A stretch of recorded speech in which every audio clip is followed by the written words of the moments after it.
গাইবান্ধা ও কুড়িগ্রামবাসীর দীর্ঘদিনের স্বপ্ন হরিপুর তিস্তা সেতুটি এখন বাস্তবে রূপ পেয়েছে। আসসালামু আলাইকুম, কি অবস্থা সবার? এই সেতুটি সম্পর্কে বিস্তারিত জানার জন্য আমরা কুড়িগ্রাম শাপলা চত্বর থেকে হরিপুর সেতুর উদ্দেশ্যে রওনা দিলাম। প্রাকৃতিক সৌন্দর্যের পাশাপাশি রাস্তাটি ছিল একদম গ্রামীণ পরিবেশে, যেটি আমাদের সব থেকে বেশি ভালো লাগে। এরই মধ্যে আমরা পৌঁছালাম হরিপুর তিস্তা সেতুর সংযোগ সেতুতে। এই সেতুটির সঙ্গে বাংলাদেশের কোন সেতুটির মিল পাওয়া যায় কমেন্টে অবশ্যই জানাবে। মূল সেতু সংলগ্ন এই সেতুটির নির্মাণ প্রকল্পের কাজ এখনো চালু থাকায় নৌকা করে আমাদের নদী পার হতে হচ্ছে। এই সেতুটির কাজ শেষ হলে আশা করা যায় মূল সেতুটির উদ্বোধন সম্পূর্ণ হবে। দেখতে দেখতে আমরা চলে এলাম আমাদের স্বপ্নের সেতু হরিপুর তিস্তা সেতুতে।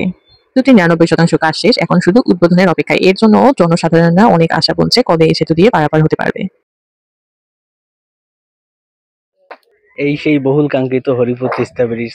অনেক কষ্টের পর আমরা চলে এলাম হরিপুর তিস্তা ব্রিজে। অনেক সাধনার পর কুড়িগ্রামবাসীর জন্য অনেক কাঙ্ক্ষিত একটি ব্রিজ। দেখতেই পাচ্ছেন সেতুটি কতটা সুন্দরভাবে তৈরি করা হয়েছে, যার সৌন্দর্য চারিদিকে ছড়িয়ে পড়েছে। একজন চাচা আছে, আমি তার সাথে কথা বলতেছি।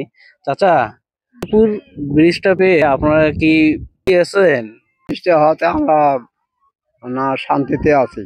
আপনাদের যোগাযোগ ব্যবস্থার কি অবস্থা? যোগাযোগ ব্যবস্থা এখন ওই যে গাড়ি দিয়ে চলাচল করা লাগবে। এখন তো আগে তো নৌকা দিয়ে চলাচল করছে না। এখন বৃষ্টি চালু হলে তখন নৌকা আর চলবে না। আপনারা তো এমনিতে খুশি আছেন। এলজিডির মাধ্যমে বাস্তবায়িত দীর্ঘতম সেতু হতে যাচ্ছে হরিপুর তিস্তা সেতুটি। এই সেতুটির দৈর্ঘ্য ১৪৯০ মিটার এবং সেতুটি নির্মাণ করতে মোট ব্যয় হয়েছে ৮৮৫ কোটি টাকা। স্থানীয়রা জানায়, দুই পাশে সেতুর ব্যবস্থা দেওয়ায় বন্ধ হয়েছে নদী ভাঙন। এছাড়াও সেতুটি চালু হলে কুড়িগ্রাম জেলার সাথে সড়ক পথে ঢাকার দূরত্ব কমবে প্রায় ১৩৫ কিলোমিটারের।